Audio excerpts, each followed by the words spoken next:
Hey everyone! Are you ready for a new challenge in the world of healthcare? Today we're diving into some key questions to help you ace your nursing assistant exam. If you're excited to succeed and make your mark in the healthcare field, this video is for you. We'll cover crucial questions, share helpful tips, and break down the correct answers in a fun, engaging way. So, are you ready to get started? Let's go! Don't forget to grab your pen and paper, and feel free to jump in with your answers in the comments. What is the correct way to perform nail care for a diabetic patient? A. File her nail edges with a nail file. B. Soak the feet in hot water before trimming. C. Use fingernail clippers to cut the nails. D. Trim the nails very short.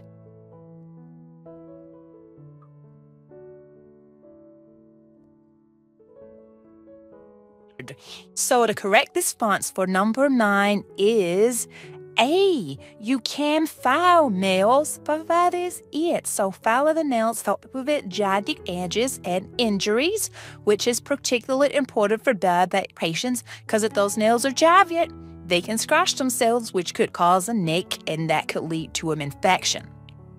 I put it there in green. Nursing assistants are not allowed to clip nails. Like you all have enough to do. If somebody needs their nails clipped, you're going to notify the nurse, and the nurse is going to notify a doctor, and the doctor who takes care of people's speech is called a podiatrist. We will get a specialized person who gets paid the big bucks to come in and maintain someone's toenails. If a patient has a myocardial infarction, what condition have they experienced? Is it a stroke, heart attack, seizure, or pneumonia?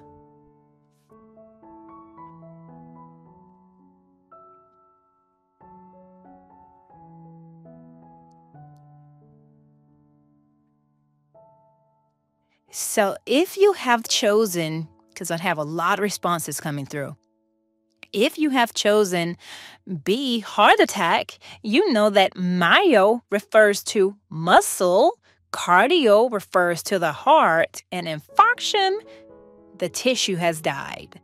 So when the heart tissue dies or the person experiences lack of blood flow to the heart, that is also referred to as myocardial infarction or a heart attack.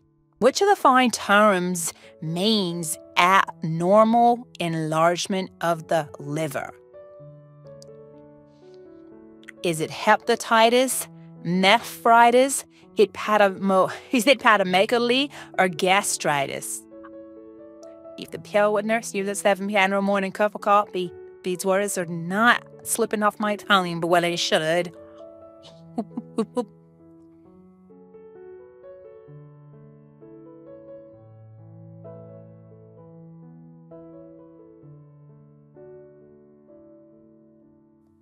Hepatomegaly. So let's go back. Anything that have itis at the end refers to inflammation. So it's not hepatitis, that's inflammation or infection of the liver. If not nephritis, because that would be inflammation or infection of the kidneys. So hepatomegaly. Anytime you see the term megaly, that means that an organ is enlarged, okay? So the hepatomegaly refers to the abnormal enlargement of the liver.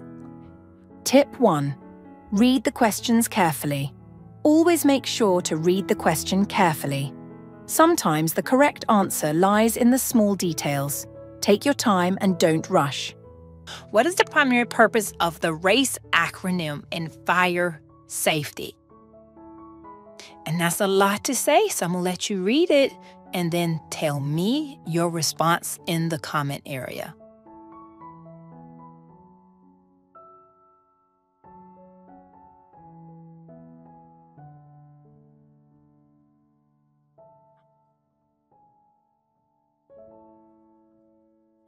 And it is B. We're going to race. We're going to rescue that patient. Get them out of harm's way. Get yourself out of harm's way. We're going to then pull the fire alarm or call 911 so you rescue the person before you call for help. C. Close off the fire. Confine it. So shut the door. Most of your facilities have doors that have fire ratings where like this door will keep flames out for at least an hour. So close the door. Confine the fire. And you can either evacuate, leave the entire building, or if you have a small fire and a fire extinguisher, you can extinguish the fire. So E stands for one of two things. So the RACE acronym is used to remember the steps to take during a fire emergency. Which chronic illness often requires dietary restrictions related to fluid intake? Is it A, chronic obstructive pulmonary disease, B, congestive heart failure, C, rheumatoid arthritis, or D, Alzheimer's disease?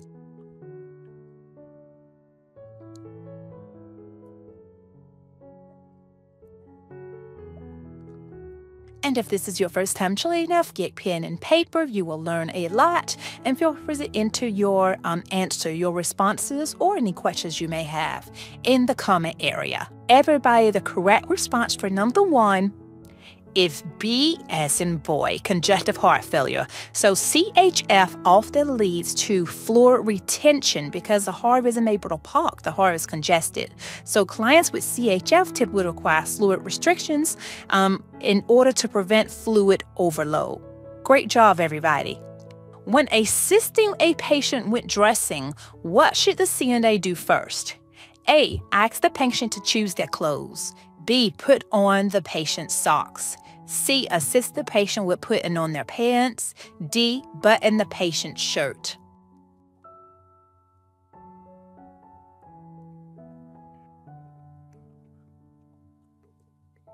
And if you answer this one right, you'll pass the floor to CNA exam.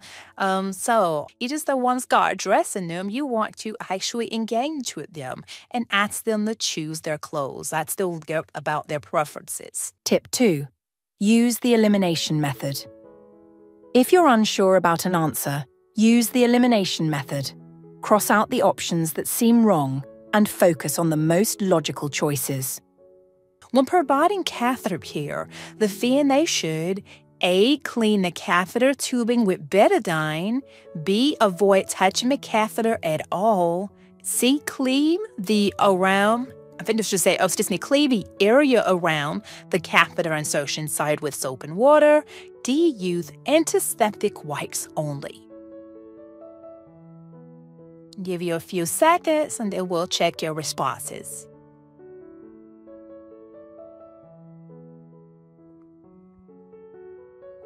And I'm so proud of you. You usually always get me answers correct, so I'm happy in this video you learned something new. Correct response, it is C. You're going to clean the area around the catheter insertion site with soap and water, mild soap and water. Clean the area, helps to prevent infection. I'm happy that none of you chose betadine because betadine can irritate and damage the skin. So normally we'll only use betadine or iodine if we are prepping an area. So whenever the nurse is going to insert a catheter, she would use the betadine or the iodine and then wipe it off. We don't want to leave anything that could damage the skin on the person's skin. So even with the soap, after you do the washing, make sure you rinse it and then dry it area carefully. And for the state of Florida CNA examination, when you're providing the catheter care for the skill, you have to make sure that you clean the private area or the vagina and the catheter. So it's wash, rinse, dry. Wash the vagina, wash the catheter. Rinse the vagina, rinse the catheter, and then dry them both. When is the best time to perform personal care tasks for a patient? A, when the CNA has time. B, in the morning only. C, late at night only. D, according to the patient's preference and routines. And if you've been here for any part of this video, you should know the answer to this question.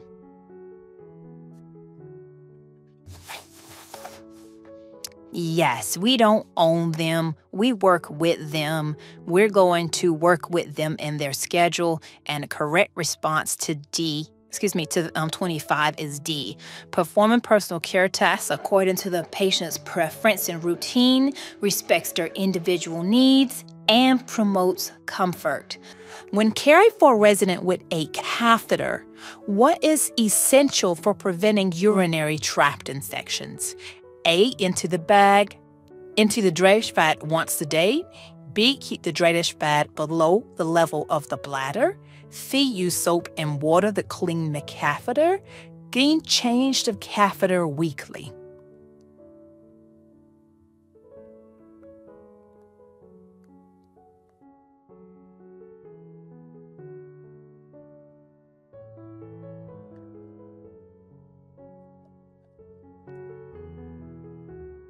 Is you want to do B.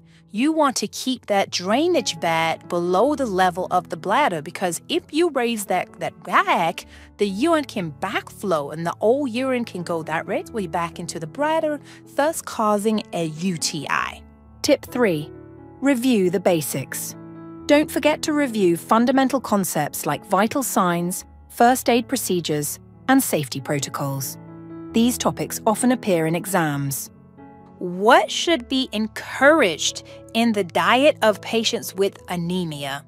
Is it iron-rich foods, high-sodium foods, dairy products, or processed meats?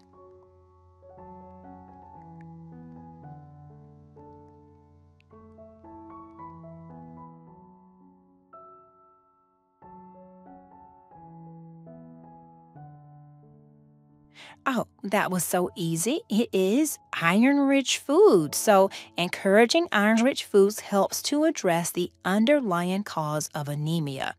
So iron deficiency anemia occurs when the body does not have enough iron. And don't forget, iron's really important because it helps to create red blood cells, the blood cells that circulate, that have oxygen. So that is why when people who are anemic, they're like, I'm always cold. Sometimes they're really sleepy because they don't have any red blood cells. They don't have any oxygen. So iron can come from meat. It can come from plant sources like spinach and beans. So if let's say they're a vegetarian, they don't have to eat organ meats. They don't have to eat liver to get their iron level up. They need to be eating some beans and also some spinach. What is the best way to provide a perinatal care for a female resident? A, wash from back to front. B, wash from front to back. C, use the same part of the washcloth for multiple strokes. D, use cold water.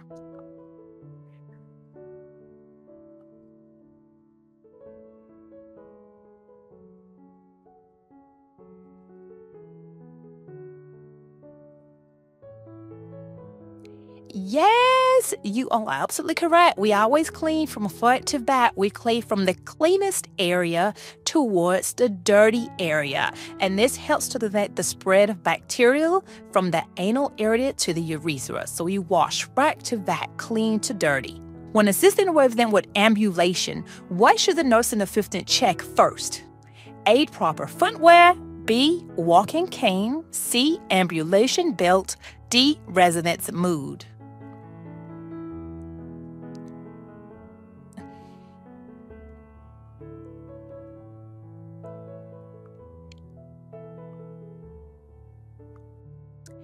Let's talk about those residents.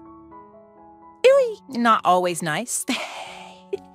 So if you're waiting for them to get nice or you're concerned about their mood before you want them, they'll end up being bedridden because everything you don't know, I'm okay, I don't want to go for a walk. So it is not D, it is not their mood. It is going to be, hey, Miss Mitchell, we haven't ordered to get you up. Oh, let me make sure that we have proper footwear. You want to put those shoes on their feet. And if you don't have shoes, hopefully they have the socks with the little skids on the bottom. Those are the slip-resistant socks. Just make sure that the slip-resistant part is actually on the bottom of the foot. Because sometimes that sock can slide around, and the skid part is on the top. So you always want to check the feet before the patient get out of the bed to make sure those anti-resistant skid areas are on the bottom of the foot. Tip 4. Manage your time. During the exam, allocate time for each question. If you face a challenging question, skip it for now and come back to it later. What is the proper technique for using a mechanical lift to transfer a resident from bed to wheelchair? A. Position the resident on the lift and push. B. Lift the resident by the arms. C. Use a gate belt for support. D. Follow the lift manufacturer's instructions.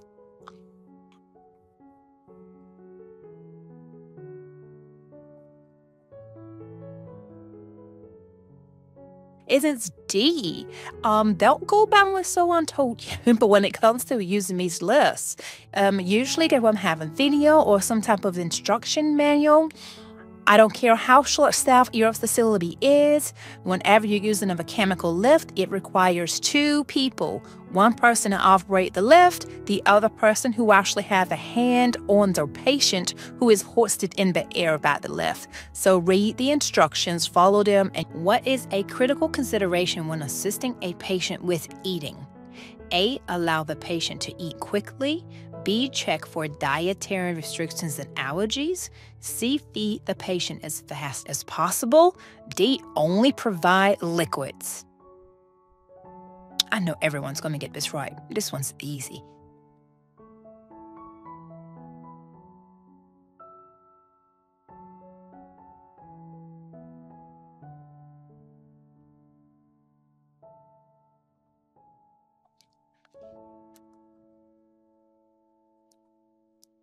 Yes, everybody, the dietary restrictions and allergies. Don't give a diabetic patient a tray that has concentrated sweets. Don't give a patient with cardiac disease a tray that has processed foods and a lot of salt.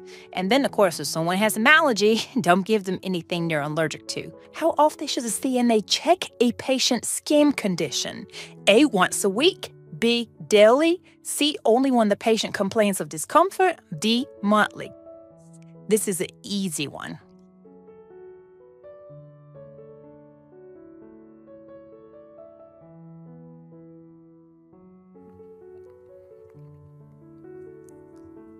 Absolutely, I didn't expect for any of you to get that one wrong.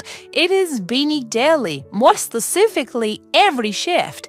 Every shift you should be doing this skin assessment, which is why we bathe our patients. Because sometimes your kids just have a urine hit themselves, they don't smell, but you being the good CNA and getting in there and giving them a bath or helping them to wash up is going to let the nursing team know if there has been changes to their skin, and it's going to help us address skin issues early. Tip 5. Stay calm and focused. Remember to stay calm while answering. Stress can lead to mistakes. Take a deep breath and focus only on the question at hand. When assisting a patient with toileting, the CNA should A. Leave the patient alone for privacy if the patient asks. B. Stay with the patient if they are at risk of falling. C. Allow the patient to use the bathroom independently, regardless of their condition. D. Provide assistance only if the patient asks for help.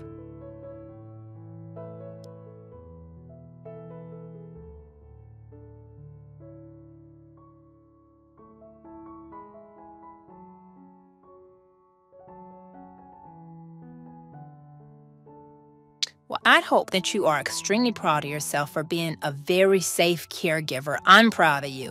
If I had enough jocks, I would hire all of you all, because you're not going to let those boogers trick you when the patient's like, leave me alone, but you know they're at risk of falling. You do. B, you stay with them. You do not leave them, even if they don't want your assistance. You just stay right there. So stand with the patient if they are at risk of falling, ensures their safety while maintaining as much privacy as possible. So, Miss Lucas, I know that you don't want me here. I'm just going to stand right here at this door, and that way I'll be able to check on you and come back and assist you back to bed. So you don't have to stare at them. You can either turn away or just stand at the doorway. Of course, not facing the bathroom. That gives them privacy, but it also gives them the support they need to prevent them from falling. And which intervention should a CNA do if a patient refuses personal care? A. Force the patient to comply. B. Respect the patient's wishes and report the refusal to the nurse. C. Ignore the patient's refusal. Or D. Offer a different type of personal care.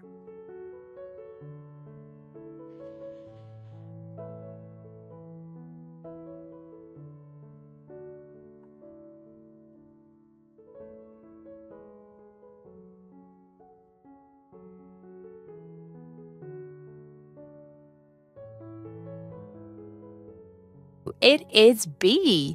Respect the patient's wishes and report a refusal to the nurse. Sorry, the one this person didn't want their bath. Maybe you are bothering them when the Price is Right is on. I don't know if it still comes on, but maybe their favorite TV show is on. And you bop your butt in there and like, hey, Miss Mitchell, it's time for your bath. She says no. You'll ask, what is a better time for me to come back? Now we'll notify your nurse and document that in the chart. Patient declined the bath. Nurse made aware. Patient actually to return at 2 p.m. Will we attempt the bath where? That way, when her family member comes in at 8 p.m., and now Mrs. Mitchell is like, that CNA never offered me a bath, you'll have documentation to prove that not only did you offer the bath that she declined, but you offered twice, and that your nurse was aware, and that's really important. What is the role of teamwork in dealing with difficult patients in a healthcare setting? A. Minimize collaboration to avoid conflicts. C. Work independently to assert individual authority. C. Collaborate with colleagues to develop effective strategies. D. Compete with colleagues to gain recognition. So you're working in the psych unit, and this patient is doing what psych patients do. How do you want to deal with your coworkers and deal with this patient?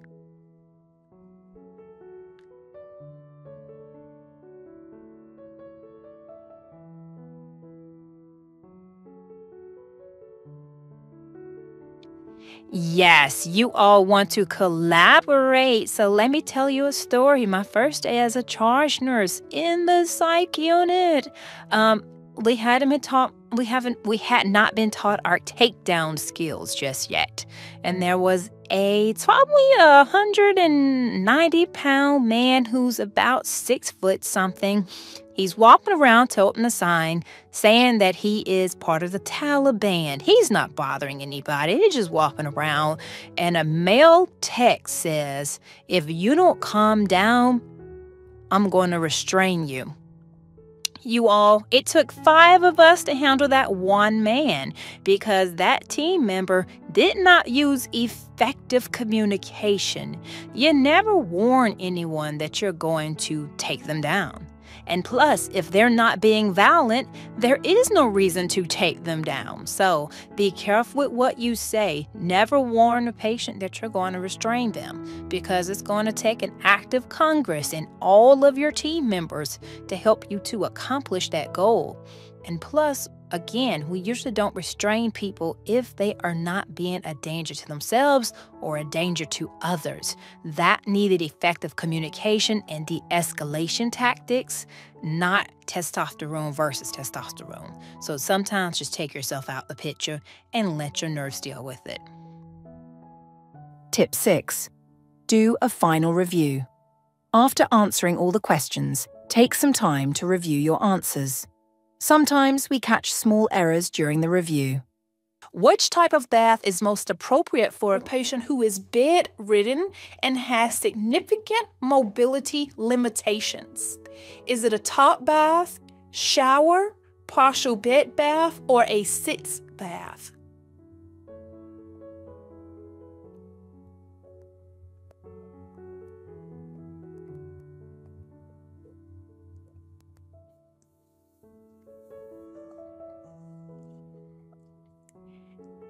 And the crowd does well because you all are providing awesome patient care. Yes, we are not going to submerge a person who is bedridden in water. We're not going to put a bedridden person in the shower. We've let them do like little spot baths. Let them do partial bed baths. Usually night shifts may have enough time to be little complete bed baths. But if you're on busy day shift, you hit the important parts and you keep on going. So a partial bed bath allows for cleansing while minimizing the need for patient movement. How should a CNA handle a patient's dentures when cleaning them? A. Clean them in hot water. B. Use hot, soapy water. C. Use a denture brush and denture cleaner. B. Rinse them with alcohol. Those dentures are expensive. How do you want to maintain them? How do you want to clean them?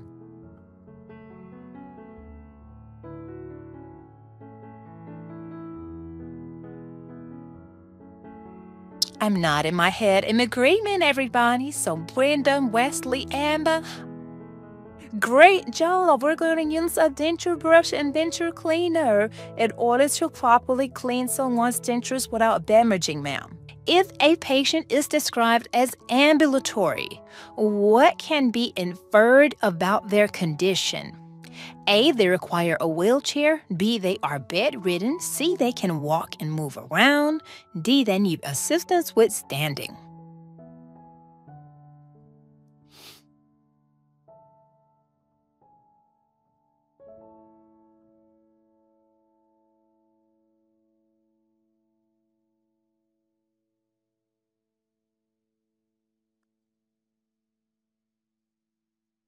So, when someone is ambulatory, C, they can walk and move around. So, an ambulatory patient can walk and move around with or without assistance. And I think that's why, Karen, you chose D, because sometimes they have to ambulate with a gait belt. Sometimes they ambulate with a walker. But either way, this person has leg strength. So someone who is ambulatory can walk and move with or without assistance. Please check the patient's plan of care to view their activity orders. Because if it says walk with a walker and you see Miss Lucas just up in her room without that walker, she's probably going to fall eventually. She's just having a really good day. So always remind her, hey, Miss Lucas, here's your walker. I see you forgot it. And take her right in the bathroom with her. Tip 7. Prioritize health and preparation. Don't forget to get enough rest before the exam day. A good night's sleep and focus are key to success. In what order should a CNA wash the different parts of a patient's body during a bed bath? And because that's so much, I'm not going to read it. I'm going to allow you to read it. Tell me what the answer is.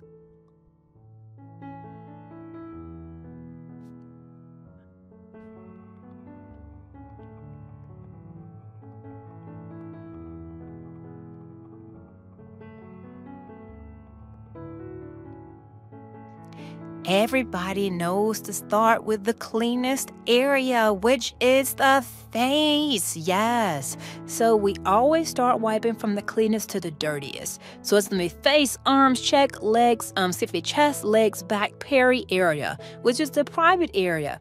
And if you have limited washcloths, you're supposed to, change spots every time you're washing the genital area. So then after the genital area, get a new washcloth, and then you can clean down to the legs and the actual feet. Which of the following vital signs is measured using a sphygmomanometer? Is it A, pulse rate, B, respiratory rate, C, blood pressure, or D, temperature?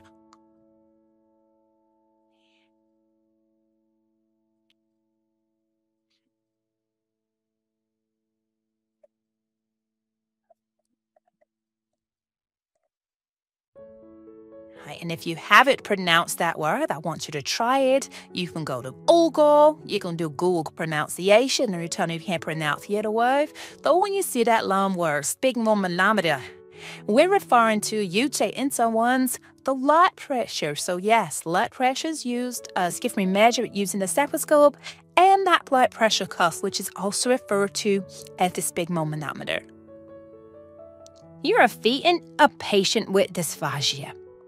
Which item should not be given to this patient? Is it food thickener, thin liquids, pureed foods, mashed potatoes? Oh, if you haven't subscribed, please do so. Also, like the video. It helps us with the algorithm. It helps to push our content out to future healthcare providers. We provide so many free resources, CNA, CPR, even nurse prep videos. So go ahead and give it a like, give us a thumbs up, and share our content with others. And we will reveal the answer in 3, 2, and... So if someone has dysphagia, they're having a hard time swallowing. So normally the speech therapist has come in and done his or her evaluation. They're going to determine how thick their foods have to be. There is going to be a canister, a can of food thickener in their room. So yes, a person with dysphagia is going to have food thickener. You're going to add that next to them with their liquids. They may also be prescribed pureed foods. They can also eat mashed potatoes because it's thick enough. It's soft enough for them to swallow it without it going into their airway.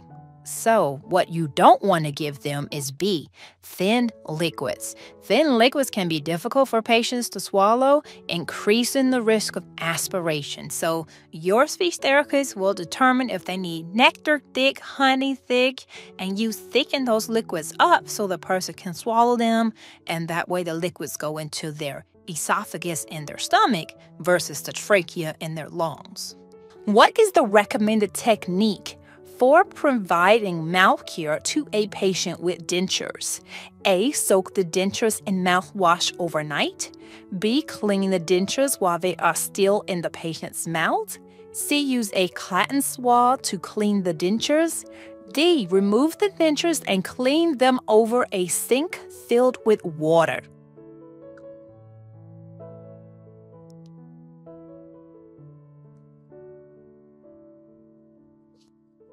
I will be revealing the answer in 3, 2, and...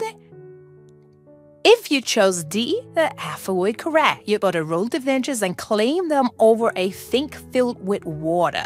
So you can either fill the sink with water or put like a washcloth in the base of the sink, because we know when dentures come out of a resident's mouth, they are slippery. They have saliva, they have food particles, you have the gloves on, and if they hit the insides of the sink, those dentures could break. So you're going to use cold water, not cold, not hot, because we don't want to reshape the dentures. You're going to either have a sink that is filled with water, not for you to place the dentures inside of the water, but in case the dentures slip out of your hands, they're going to hit the water and not the actual sink itself. And for your CNA test, you can also accomplish that same goal of protecting the dentures by putting a washcloth at the base of the sink. Tip 8. Learn from mistakes. If you make a mistake on a question, don't worry. Mistakes are opportunities to learn. Review the correct answer and understand the reasoning behind it.